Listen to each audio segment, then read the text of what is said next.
A black Navy SEAL named Calvin Maddox was wrongly accused and dragged into a courtroom that had no intention of hearing the truth.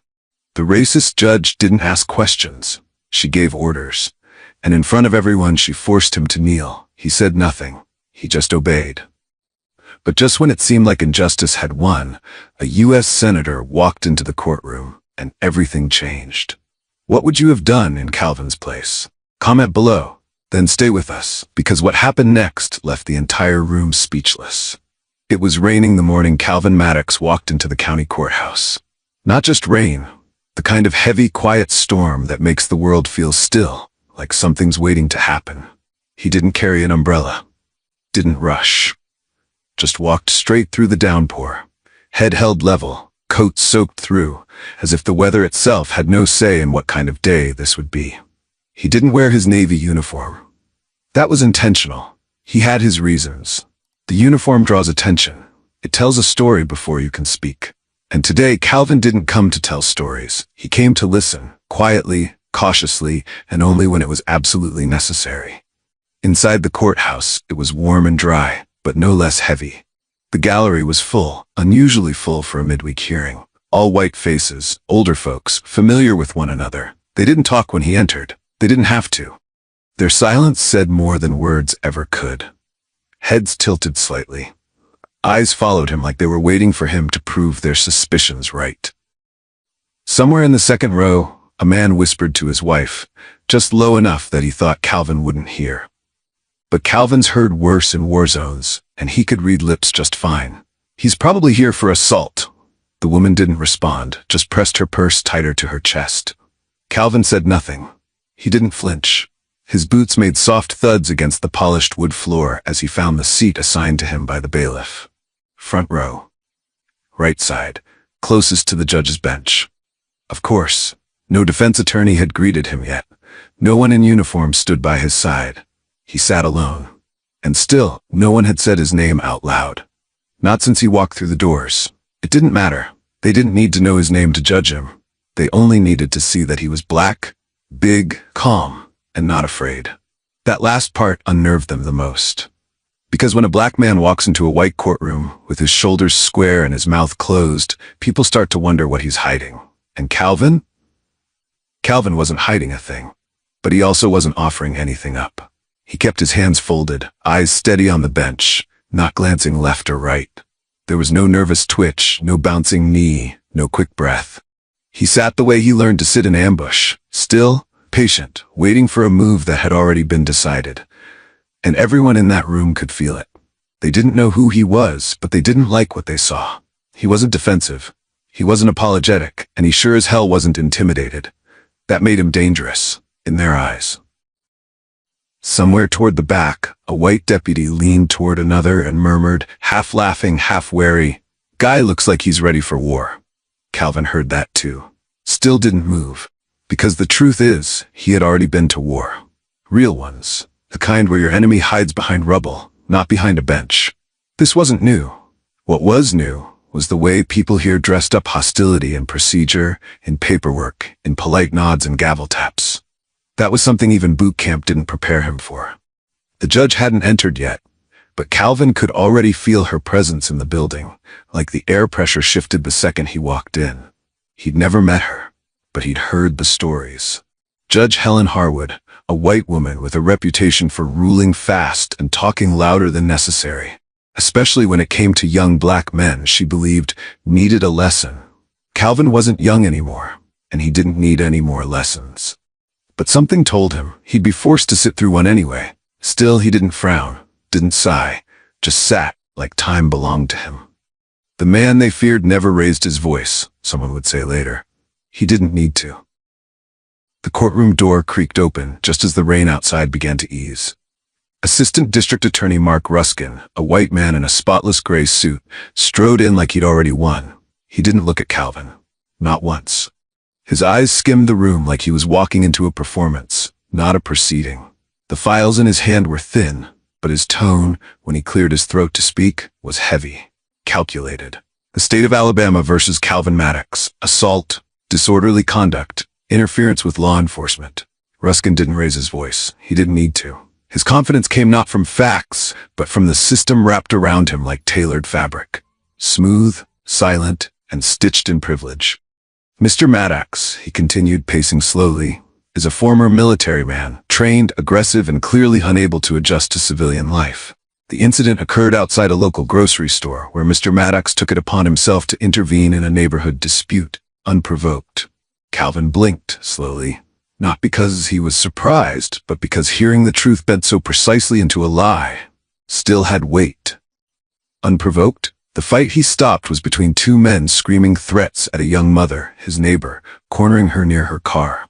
One of them had a knife. The cops hadn't arrived. Calvin had. He didn't strike first. He disarmed and de-escalated. Without a gun, without force. But none of that was in the file Ruskin now waved like a moral flag. And in the process, Ruskin added, he struck one of the men hard enough to cause a concussion. Then, when officers arrived, Mr. Hazat Maddox resisted questioning, asserting he had nothing to explain. That last part was true. He had said that. But not out of arrogance. Out of disbelief. When the police arrived, they barely spoke to the woman crying behind him. They went straight for the black man with wide shoulders and calm eyes. That told him everything. Across the aisle, Calvin's court-appointed lawyer, a white man maybe in his early 30s, tie askew, briefcase still latched, nodded along to Ruskin's claims. Not once did he interrupt, not even a furrow in his brow. He looked resigned, as if this wasn't the first time he'd been given a case like this, and expected it to end the same way. Calvin sat still, jaw tight, eyes locked on the floor, but something in his chest stirred. Not rage, he'd buried that long ago. Not fear, he'd faced worse. It was something colder. Recognition. He'd seen this play before. A room full of people pretending not to know what they really knew. Pretending this was about justice. Pretending the truth needed a filter. And then came the moment he didn't plan. He looked up and spoke. That's not what happened. His voice was steady, low, clear, like a man who knew he had nothing to hide. A few people in the gallery turned their heads, surprised not by what he said, but that he spoke at all. And then the gavel came down. Thwack. Judge Harwood, white, stiff-backed and unmoved, had finally arrived. Mr. Maddox, she said, glaring over her glasses, you will speak only when addressed. This is a court of law, not a military outpost. There was a pause, long enough for everyone to feel what wasn't being said. Not a military outpost. That wasn't about procedure. That was personal. She knew he was a SEAL. She knew what that uniform meant. And she made sure everyone knew that in her courtroom it meant nothing. Ruskin didn't react to the judge's rebuke. If anything, he seemed pleased. Like the script was unfolding exactly as planned. And for a moment Calvin felt the weight again. Not from the charges, not from the room, but from the silence. The kind of silence that comes when you realize the truth has been politely escorted out of the building, without ever being asked to speak.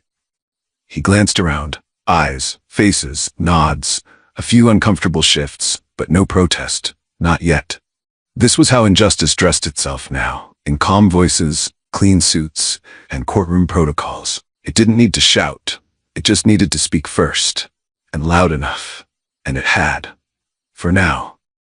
The rain had stopped, but inside that courtroom, it was still storming. Assistant District Attorney Mark Ruskin, white, confident, and unbothered, stood tall behind his podium. The corners of his mouth curled just slightly upward like a man who knew the next move and was enjoying the silence before he made it. Your Honor, Ruskin said, voice smooth as linen, if the defendant continues to show a lack of cooperation, we are prepared to elevate the charges to felony obstruction. The word felony hung in the air like smoke. Everyone knew what it meant. It didn't just carry time. It carried stigma. A stain that followed a man long after he served it. Judge Harwood leaned forward, elbows resting neatly on the bench. Her lips didn't move for a second. She just looked at Calvin Maddox, long and hard, as if waiting to see the slightest flicker of fear in his eyes. None came, but that didn't stop her. Mr. Maddox, she said slowly, firmly, this court orders you to kneel, for the record. There was no gasp, no outcry, just a long, low silence, like someone had knocked the wind out of the room without making a sound. Calvin didn't move, not yet. He just turned his head slightly, not toward the judge, not toward Ruskin, but toward the gallery, toward the crowd of white faces who'd watched this play out like a Sunday drama. He didn't scan for sympathy. He wasn't looking for rescue. and then he saw him. A boy. No more than 9, maybe 10. Sitting next to his mother near the back. Brown skin, wide eyes, shoulders stiff, a familiar face. His neighbor's son. The same boy who once asked him what it meant to be brave. The boy looked at him now, not with fear, but confusion, like something inside him was breaking. Calvin exhaled, just once. And then he knelt. Not fast, not ashamed. He moved with the same control he once used in combat. Like every vertebra had a purpose. Like his body was his own, even now. His back stayed straight, his chin stayed up. He didn't bow. He just lowered himself slowly, deliberately onto one knee, in front of the court, the system, and the people who thought they had won. The gavel struck. "Let the record show," Harwood said coldly. The defendant complied. There was a quiet rustle in the gallery. Not much, just the sound of discomfort shifting in wooden seats. But it was enough. Someone whispered, sharp enough to be heard 2 rows up. "Is this justice?" A woman near the aisle reached for her coat, as if she couldn't sit still another second. The deputy standing by the wall tensed, hand inching toward his belt, not because of a threat, but because he couldn't name what was happening. The room wasn't erupting, it was unraveling. Ruskin remained still, but the smugness in his face had thinned. He hadn't planned for this. He'd planned for resistance, outrage, protest. But submission? Dignified, silent submission? That unsettled something. Because this wasn't a man who had been broken. This was a man who had chosen his silence, and that choice made their power feel small. Calvin didn't speak, didn't flinch. His eyes remained ahead, still, almost steady, but inside him something churned. This wasn't combat. This was something colder. This was ceremony. The ritual humiliation of a black man in a white courtroom, dressed in legal language, backed by marble walls, and justified by the weight of a wooden bench. And yet, even as the system tried to fold him into itself, make him shrink, make him cower, he did not give them what they wanted. He knelt, but he did not surrender. And the room felt it, not loud, not fast, but like a crack beneath glass, spreading quietly, growing with every breath that followed. "You may rise," Harwood said after a moment, brushing her fingers against the bench as if wiping something off it. But Calvin stayed exactly where he was, still, proud, unmoving. For just another second, until the sound of the boy's mother whispering, "Let's go," broke the spell. She was standing, holding her son's hand. They were leaving, quietly but unmistakably. Others began to shift, unsure if they should follow. And in that moment, the courtroom wasn't just a place of law anymore. It had become a mirror. And not everyone liked what they saw. You don't just walk away from war. You carry it, in silence, in scars no one sees, in the space between every breath. And for Calvin Maddox, that weight didn't come from what he lost. It came from what he obeyed.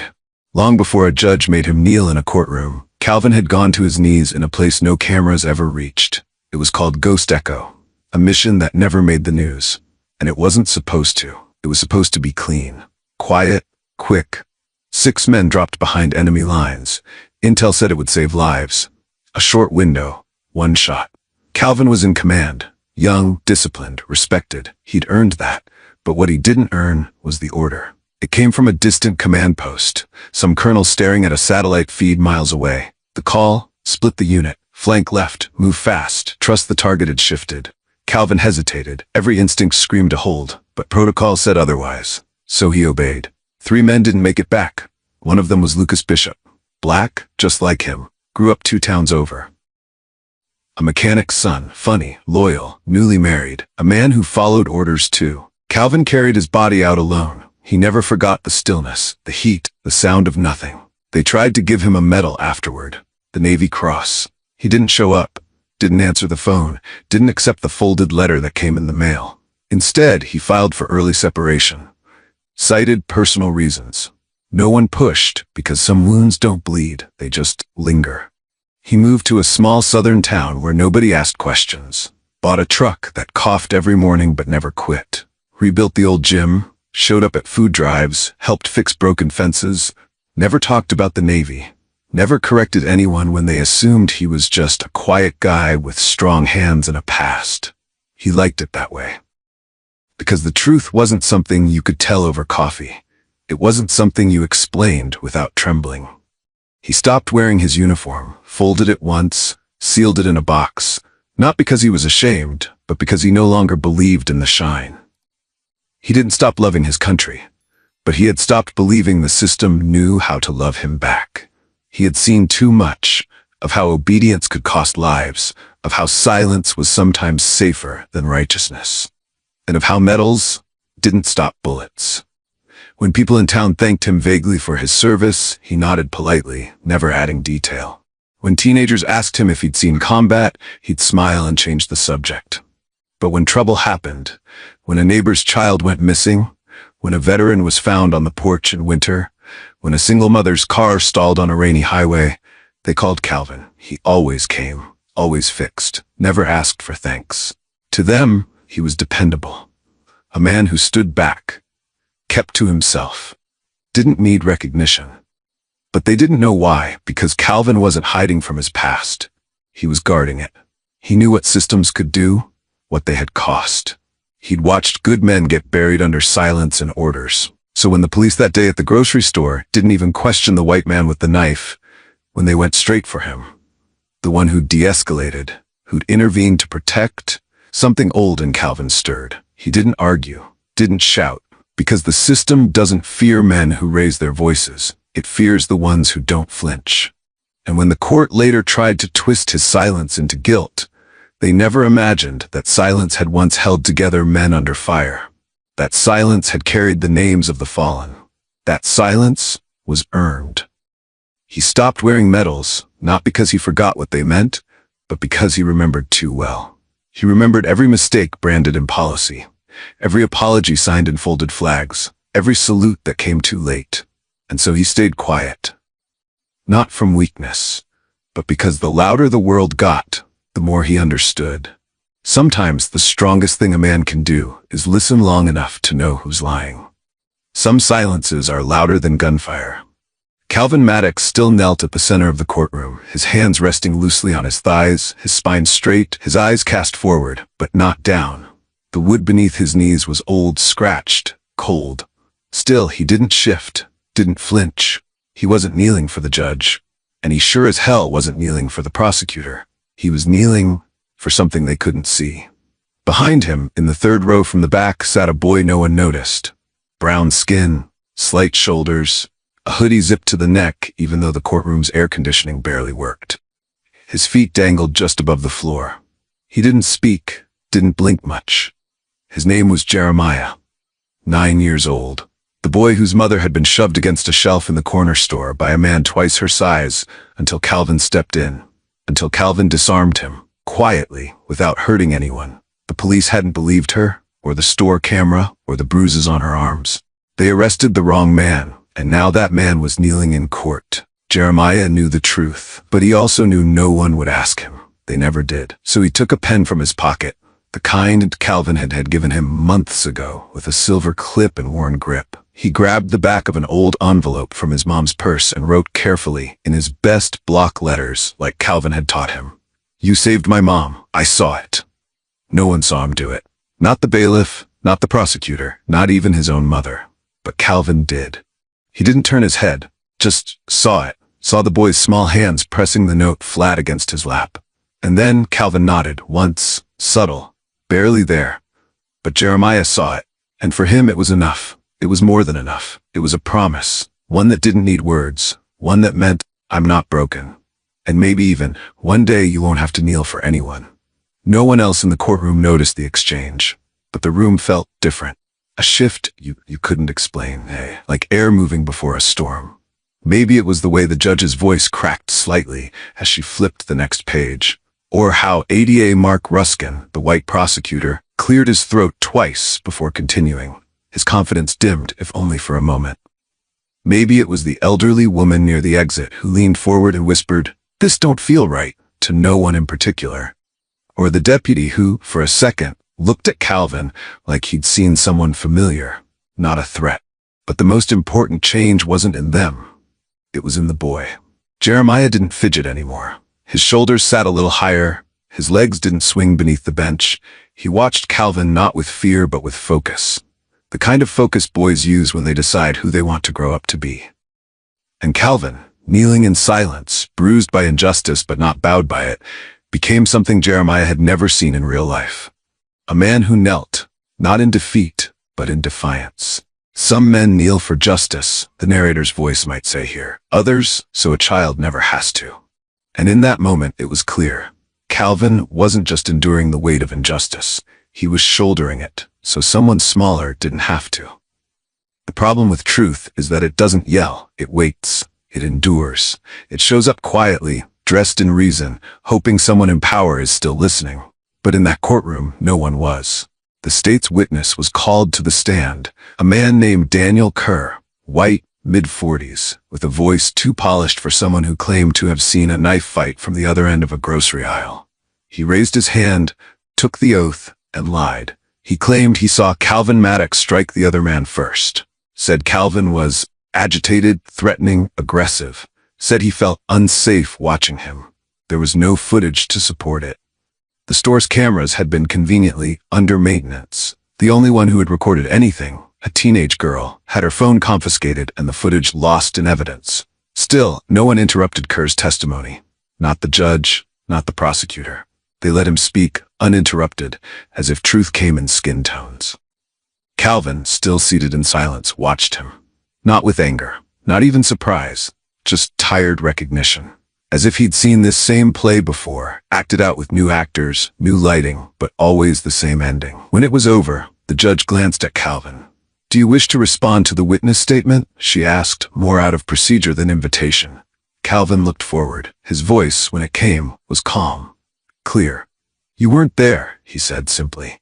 Not loud, not defensive, just a fact, standing by itself. That's when ADA Mark Ruskin, the white prosecutor, leaned forward with that half-smirk he'd worn all morning. "And you're not a lawyer," he replied. The courtroom laughed, just enough to sting. The kind of laughter that doesn't come from humor, but from the safety of numbers. Harwood, the white judge, didn't correct him. She didn't address the insult. She simply raised her gavel and struck it once against the wood. "This court recognizes the state's testimony as valid. We will move forward," she said, as if moving forward didn't mean moving past the truth. The moment slipped past like a door closing slowly. Outside, the rain had stopped. Inside, it felt like it never would. Calvin didn't look away. He didn't object. Because he'd already learned what happened to men like him when they raised their voices in rooms not meant for them. There was no cross-examination. His public defender sat silent, tapping his pen in a rhythm that sounded suspiciously like retreat. And that's when the weight settled in. Not just on Calvin's shoulders, but on the room itself. People in the gallery shifted uncomfortably. The woman from earlier whispered again, "That boy saved someone. Why don't that matter?" No one answered her. Maybe they didn't hear. Maybe they didn't want to. But Calvin did. He heard it all. And in that moment, the silence he carried was not surrender. It was survival. Truth doesn't fail, he thought to himself. It just gets scheduled out of time. Pushed to the bottom of the docket, ignored into paperwork, dismissed before it even arrives. Because the law doesn't always need to lie to be cruel. Sometimes it just needs to look away. And that's what this courtroom had become. Not a place of judgment, but of quiet, well-dressed avoidance. Calvin sat back, not defeated, but knowing. He knew that justice wasn't about the truth you carried. It was about whether the people in power ever intended to hear it. And on that day, they didn't. Sometimes justice doesn't kick down doors. Sometimes she opens them quietly, and everything changes. The courtroom was suffocating in its silence. Calvin Maddox was still seated, hands cuffed before him, the dull ache in his knees now replaced by a deeper weight, the kind that doesn't show up on x-rays. His eyes stared ahead, past the judge, past the sneer on Ruskin's face, past the glares and whispers. Then, the door creaked open. At first, no one turned. Doors opened all the time in courtrooms. Late jurors, tired clerks, confused visitors. But this time, heels clicked on the floor. Deliberate, even, certain. People turned, one by one. Whispers started before the mind could register the name, and then the entire room paused. Standing in the doorway was Senator Diana Klein, tall, poised, white suit immaculate despite the rain outside. The kind of woman whose presence isn't announced, it's felt, like barometric pressure before a storm. She didn't glance around nervously. She didn't flinch. She walked forward with a folder tucked under one arm, her other hand holding her phone like she'd just come off a classified call. Her expression didn't carry anger, it carried finality. And when her eyes met Calvin's, he blinked. Just once. Harwood, the white judge, sat up straighter. Her voice, which had been firm all morning, now had the wobble of uncertainty. "Senator, this is highly irregular." Diana didn't answer. She simply walked past the prosecutor's table, past the stunned bailiff, past the stunned gasps of the gallery, and placed the folder on the judge's bench. It was navy blue, stamped with a gold seal, marked classified, eyes only. She said just 2 words, "You need to read this." Harwood hesitated, then opened it. What she read drained the blood from her face. Calvin Maddox, commander of Operation Ghost Echo, a mission so black ops it barely existed on Pentagon records. Decorated twice off record, one of only 3 SEALs to lead a cross-border civilian extraction without loss of life. And on page 4, a signature. Hers, Diana Klein's, because he had saved her life. 15 years ago, in a village not found on maps. She'd been there on a diplomatic visit that went sideways. He'd been the nameless voice in her earpiece guiding her out. He never asked for thanks, never said his name. Until now, she never knew his face. But when the headline surfaced of a black man being forced to kneel in a court in her district, something made her dig. And she found him. Now the courtroom sat frozen. Ruskin stood, pale. "Your Honor, this has nothing to do with..." Diana cut him off without raising her voice. "Everything in that file predates your career by a decade. You don't have the clearance to question it." Then she turned. Finally, facing the gallery, her voice quiet, but carrying all the weight of truth sharpened by silence. "This man," she said, "has done more for this country in shadows than most do in daylight. You may not like how he looks. You may not understand how he moves through the world, but make no mistake, when this courtroom forced him to kneel, you didn't humble him." She paused. "You shamed yourselves." No one moved, not even the gavel. Harwood's mouth opened, then closed. Ruskin fumbled for a response, but his tongue stayed behind.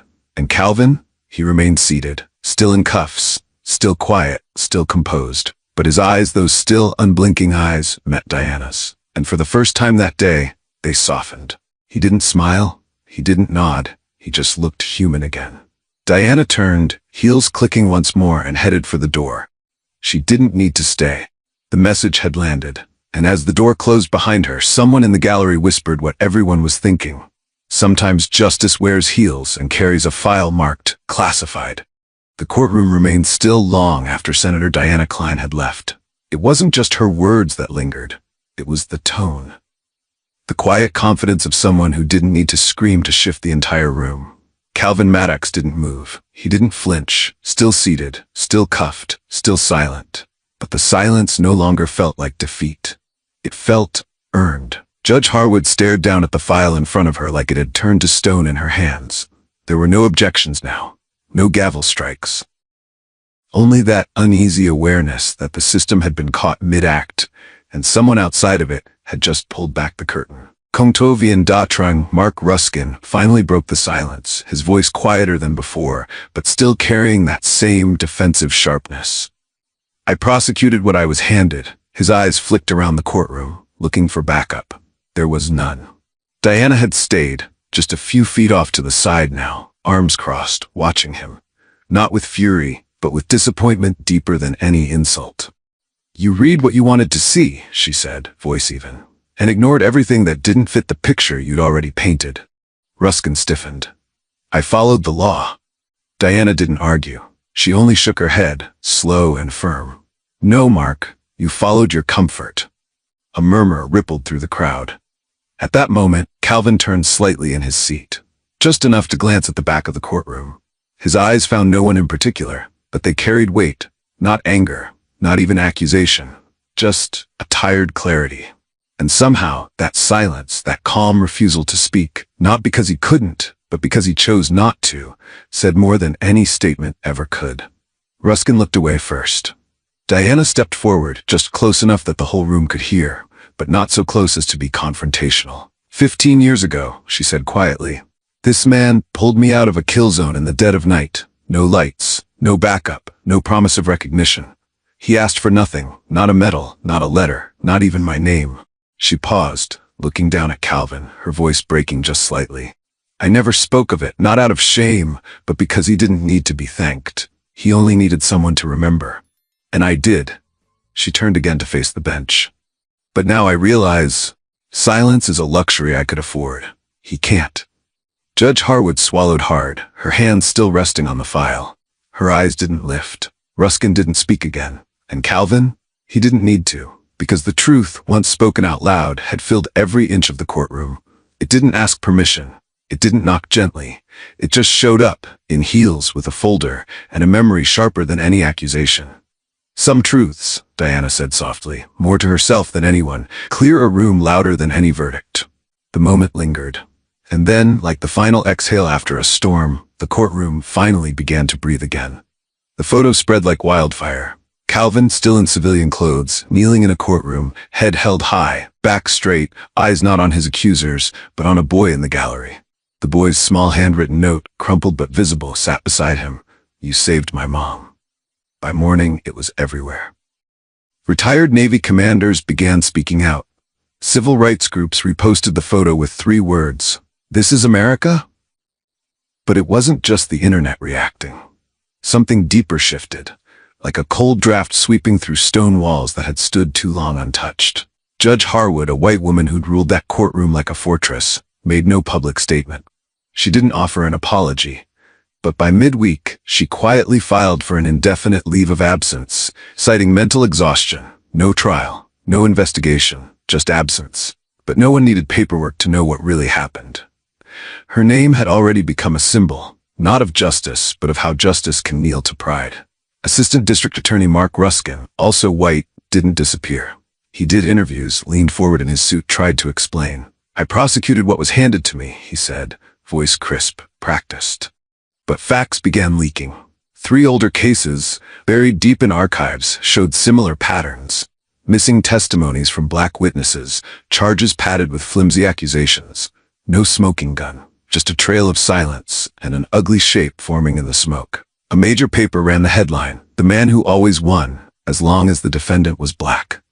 He wasn't disbarred, wasn't indicted, but the phone stopped ringing. His name stopped opening doors, and he knew it.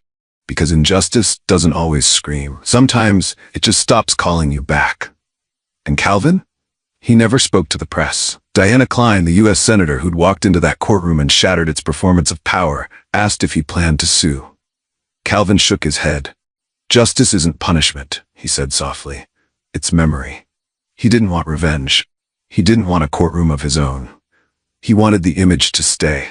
The boy, the silence, the kneeling, the truth. Because some men are never meant to kneel, and when they do, the whole world remembers why they shouldn't have had to. Sometimes power ends not with a trial, but with a photograph. And this time, no one could look away. There was no parade when Calvin Maddox walked out of the courthouse. No reporters swarming the steps, no cameras chasing his every breath. Just the rain again, soft and steady, as if it had waited all this time to pick up where it left off. He didn't rush. He never did. His steps were slow, grounded, not in pride, not even in pain, but in something heavier. Clarity. The kind that comes only after you've stood still long enough to feel the weight of silence do its work. No one followed him, but not because they didn't care. Inside, the gallery was still half full. Eyes watched him go, not out of curiosity, but out of reverence. Because once a man kneels, not out of guilt, but out of restraint, and rises again with no fury in his hands, people remember that. They remember what it looked like, what it made them feel, and they don't rush to disturb it. Just before he stepped through the doors, a boy broke from the aisle. The same boy who'd held up a folded note, the one whose mother Calvin had protected. This time, the boy held something else. A small, tightly folded American flag. Not from a soldier's grave, but from a classroom shelf where it had sat untouched for years. The boy reached up, both hands shaking a little. "They said you earned this." Calvin looked down, not at the flag, but at the boy's face. He didn't smile. He just nodded, slowly, as if to say, "You're the reason I didn't yell. You're the reason I came." He took the flag and held it close, not pressed to his chest, but resting gently against his side, like a memory you don't parade, only protect. A woman's voice, older, cracked like dry leaves, rose from the back. You made us all stand taller. She didn't say it to be heard. She said it because someone had to. And that was enough. The courthouse didn't change that day. The walls didn't crumble. The gavel wasn't retired. The names on the doors didn't get replaced. But something inside did shift. Because when the court reopened a week later, no one sat in the chair Calvin had been forced to kneel beside. Not out of fear. Not out of shame. But because some chairs carry the shape of the last person who occupied them. And no one, not even the boldest, dared to try and fit themselves into that silence. Calvin didn't give interviews. He didn't write a memoir. He didn't campaign or sue or explain. He went home. To a house too quiet, a past too full, and a community that finally knew. Not what he'd done, but who he was. You don't need a microphone to make a room remember you. Some men leave no footprints, but the ground never forgets where they stood. Sometimes the quietest man in the room leaves behind the loudest echo. Calvin Maddox didn't fight back with fists or loud words. His silence stood taller than any accusation. In a courtroom built to shame him, he reminded us what quiet strength and unshakable dignity really look like. This wasn't just about one man. It was about all of us, and the kind of justice we choose to believe in. If this story touched you, please give it a like, share it with someone who needs to hear it, and subscribe to Mr. Max Stories for more powerful, meaningful storytelling. Your support isn't just a number. It's the reason we keep creating stories that echo with truth, courage, and the kind of quiet that changes everything. At Mr. Max Stories, we don't just tell stories. We help you remember the ones the world tries to forget. Thank you for watching. Now let's carry this one forward, together.